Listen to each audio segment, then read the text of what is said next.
Good morning everybody. आज हम लोगों को देखना है सेंटेंस के बारे में, जो कि हम लोग डेली लाइफ में सेंटेंस की यूज करते हैं और उन्हीं सारे सेंटेंस को हम लोग आज जानने वाले हैं। तो जो भी हम लोग पीछे पढ़े हैं उसके आगे आज हम लोग कंटिन्यू करेंगे। अगर आप अब तक डे 1, डे 2 और डे 3 के वीडियोस नहीं देखे हैं तो अभी तुरंत जाइए, देखिए उसको और फिर डे 4 में प्रवेश कीजिए। आज जो हम लोग पढ़ने वाले हैं usages of sentence in spoken English, यानी जब हम लोग अंग्रेजी बोलते हैं तो सेंटेंस का यूज कैसे करते हैं, ठीक है, उसके बारे में आज हम लोग इसमें देखेंगे। सेंटेंस का प्रयोग स्पोकन इंग्लिश में कैसे हम लोग करते हैं, कैसे बनाते हैं। मेन जरूरत का चीज है वो है आपका फ्रेमिंग, ठीक है ना। फ्रेम कैसे करते हैं सेंटेंस को, ये मेन चीज है हम लोगों के लिए, ठीक है। तो चलिए हम लोग इसको देखते हैं कि क्या है फ्रेमिंग और कैसे सेंटेंस हम लोग बनाते हैं। तो कल जो हम लोग पढ़े थे, थोड़ा सा हम लोग ओवरव्यू ले लेते हैं, उन चीजों को समझ लेते हैं कि क्या हम लोग कल पढ़े थे। कल हम लोग पढ़े थे सेंटेंस के बारे में और सेंटेंस के 5 प्रकारों के बारे में पढ़े थे कि सेंटेंस के 5 प्रकार कौन कौन से हैं, ठीक है ना। उसके बाद से हम लोगों ने पहले टाइप को उठाया था एसर्टिव सेंटेंस, और एसर्टिव सेंटेंस के प्रकार की बात हम लोग किए थे कि कौन कौन से प्रकार हैं, जो कि ये रहा आपके सामने। एसर्टिव के सेंटेंस के 2 प्रकार हैं, एक है अफर्मेटिव और दूसरा है आपका निगेटिव। इसी को हम लोग आज पढ़ने वाले हैं, ठीक है ना। तो चलिए ध्यान दीजिएगा इसको। ये रहा आपके सामने अफर्मेटिव एंड निगेटिव सेंटेंस, सकारात्मक और नकारात्मक वाक्य। ये क्या होता है, ये मेन जरूरी है क्योंकि इसका यूज हम लोग अपने डेली लाइफ में करते हैं। तो सकारात्मक बोलने से क्या लग रहा है, पॉजिटिविटी का फील हो रहा है, यानी लग रहा है कि पॉजिटिव होगा कुछ, ठीक है ना, पॉजिटिव होगा। यानी जो भी चीजें होंगी अगर हाँ में बोली जाएंगी, यस में बोली जाएंगी तो वो सकारात्मक वाक्य होगा, और अगर कोई वाक्य होगा जिसको नहीं में बोली जाएगी, नो में बोली जाएगी, तो वो नकारात्मक वाक्य होगा, ठीक है। जितने भी हाँ वाले सेंटेंसेस है, जितने भी नॉर्मल सिंपल स्टेटमेंट है, वो सब अफर्मेटिव सेंटेंस होता है, और जितने भी नॉट वाले सेंटेंसेस है वो सब निगेटिव सेंटेंस होता है। तो आइए हम लोग कुछ एग्जांपल्स देख लेते हैं, ठीक है। कोई पूछेगा व्हाट इज अफर्मेटिव सेंटेंस, तो कहिएगा कि those sentence which express yes sense. क्या बोलिएगा, those sentence which express yes sense, उसे हम लोग अफर्मेटिव सेंटेंस कहते हैं। और those sentence which express no sense is called negative sentence, ठीक है। एग्जाम्पल दे, आई स्टडी ज्योग्राफी, मैं ज्योग्राफी पढ़ता हूं, मैं भूगोल पढ़ता हूं। तो यहां तो बोल रहा है कि हाँ मैं करता हूं ये चीज, तो जब करते हैं तो वो अफर्मेटिव हो गया। लेकिन वहीं मैं बोल दूं कि सी डज नॉट, बट यहां लगा दिए, but she does not study geography, ठीक है ना। तो यहां जो डज नॉट आ गया है वो क्या बता रहा है कि ये काम नहीं कर पा रही है, ये काम नहीं हो रहा है। तो ये जो आधा जो सेंटेंस है वो निगेटिव में चला गया और आधा जो सेंटेंस है वो किसमें आ गया, अफर्मेटिव में चला गया। यहां तक आपको कोई डाउट नहीं होगा। बहुत सारे ऐसे सेंटेंस हैं जो देखने में लगते हैं कि वो अफर्मेटिव है बट होते निगेटिव है। जैसे यहां लिख दूं मैं, I never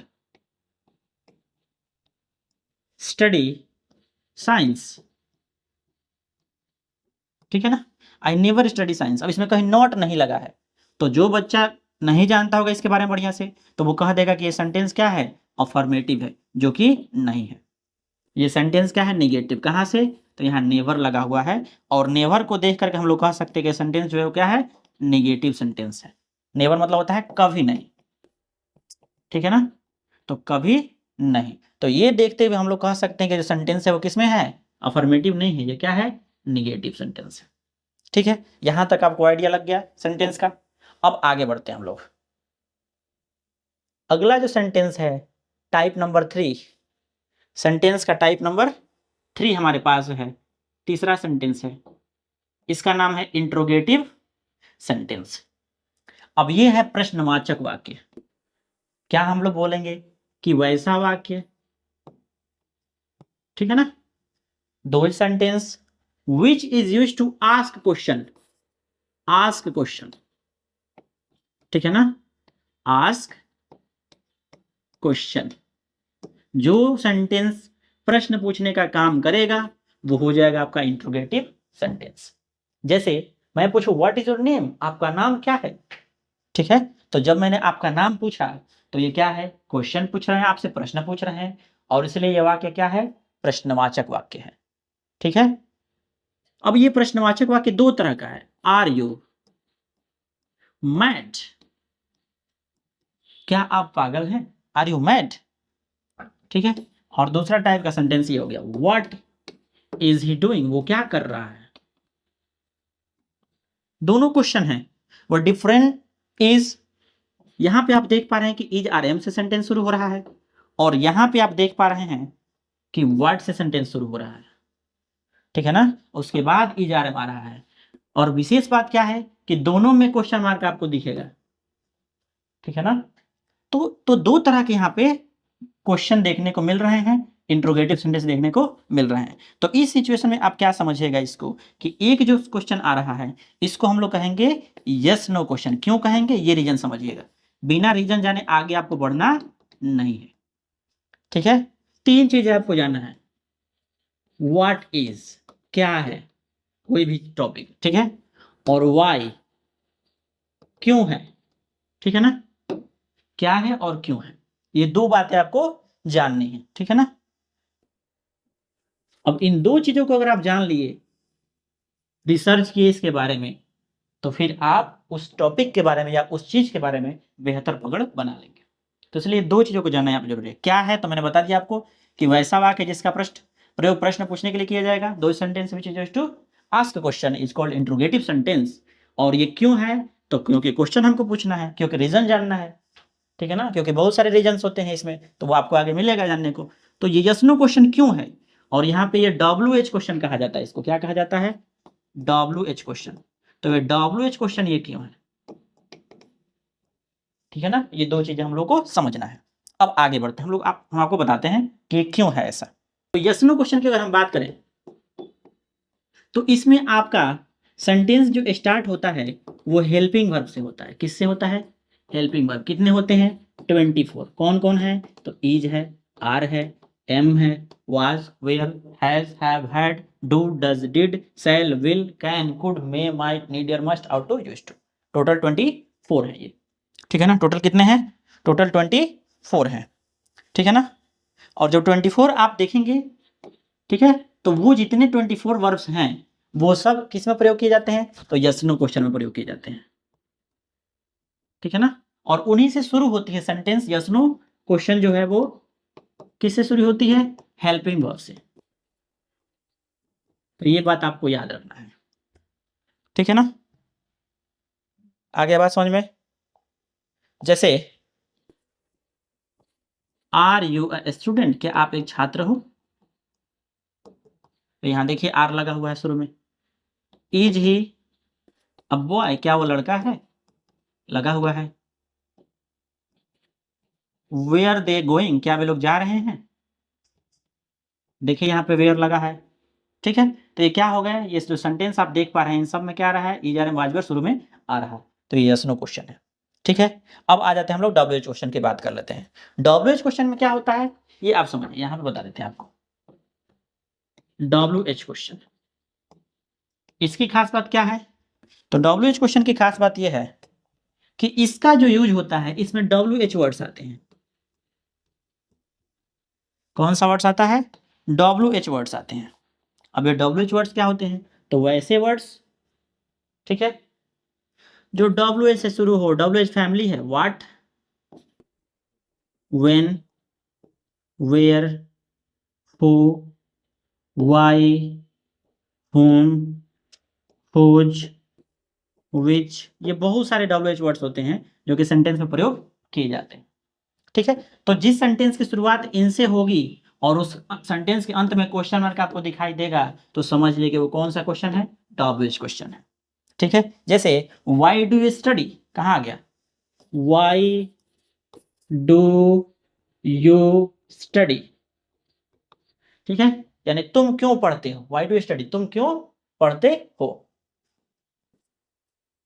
wear is he going, वो कहाँ जा रहा है, ठीक है, वह कहाँ जा रहा है, ठीक है ना। तो ऐसे वाले जो सेंटेंस होते हैं ये WH हैं, क्यों? क्योंकि इसमें WH वर्ड्स का प्रयोग शुरू में ही किया गया है। ये इस टाइप के सेंटेंसेस मैं आपको अगले क्लासेज में लेकर के आऊँगा, जिसमें आपको बताएंगे कि क्या क्या चीज़ें चलती हैं, ठीक है ना, लाइफ के अंदर में, और इसके रिप्लाई में आप कैसे क्या रिप्लाई देंगे, वो सारी चीज़ें हम आपको बताएंगे। आगे देखते हैं इसके आगे क्या है। देखिए वही बात मैं आपको बता रहा था, टाइप्स ऑफ इंट्रोगेटिव सेंटेंस, जो कि हम लोग पीछे स्लाइड में ही चर्चा कर लिए थे। तो आप यहाँ पे लिख सकते हैं यस नो क्वेश्चन, और दूसरा का नाम क्या हो गया, WH क्वेश्चन, ठीक है ना। ये दो चीजें आपको याद रखनी है, बाकी सारा चीजें मैं डिस्कस कर रखा हूँ पीछे में, आप वीडियो को पॉज करके उसको नोट भी कर सकते हैं, ठीक है ना। आगे देखिएगा, तो अगला हमारा जो टॉपिक है, ठीक है, वो है आपका इंपरेटिव सेंटेंस, जो कि क्वेश्चन सेंटेंस का तीसरा टाइप है, थर्ड टाइप है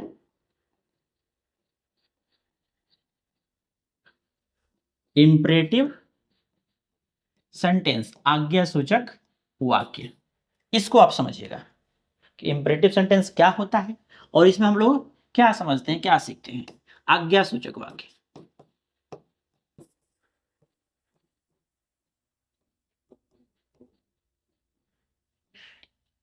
देखिए ग्रामर के पॉइंट ऑफ व्यू से हम लोग इसलिए चीजों को सीख रहे हैं क्योंकि डेली लाइफ में जब भी हम कुछ चीजों को बोलते हैं तो ग्रामर का बहुत ज्यादा यूज होता है।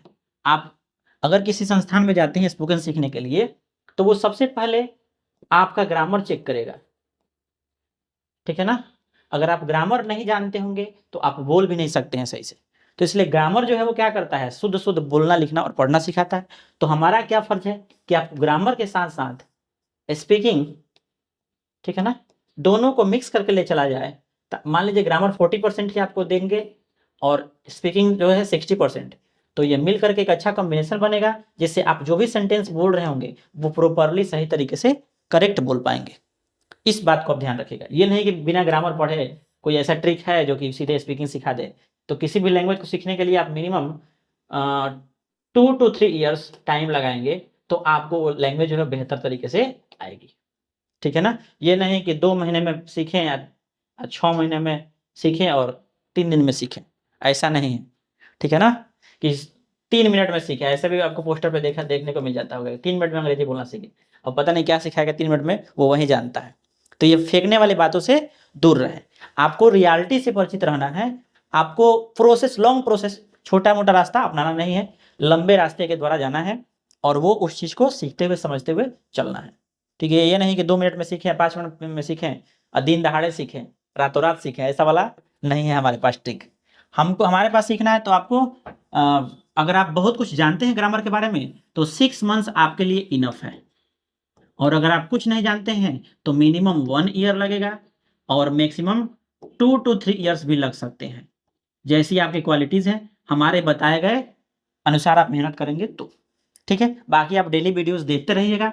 डे 3, डे 4 पर हम लोग आ गए हैं, तो पीछे के 1, 2, 3 वाला जो वीडियो है उसको देखते रहिए, और फिर इन सभी चीज़ों को भी देखते हुए चलिए, ठीक है ना। आ रहा है बात समझ में? तो ये चीज़ आप ध्यान में रखिएगा। आज्ञा सूचक वाक्य का इसका नाम ही आज्ञा सूचक वाक्य। तो इसमें आपका ऑर्डर देखने को मिलेगा, कमांड देखने को मिलेगा, एडवाइस देखने को मिलेगा, और रिक्वेस्ट देखने को मिलेगा। ये 4 चीजें आपको देखने को मिलेंगी इस सेंटेंस में। आज्ञा, आदेश, सलाह और निवेदन। आज्ञा, आदेश, सलाह और निवेदन। कोई पूछेगा व्हाट इज इंपरेटिव सेंटेंस, तो कहिएगा those sentence which is used to express order, command, advice and request is called imperative sentence। अब ऑर्डर क्या है, कमांड क्या है, एडवाइस क्या है और रिक्वेस्ट क्या है, ठीक है। तो इसको आप समझने के लिए हमारे नेक्स्ट वीडियोस में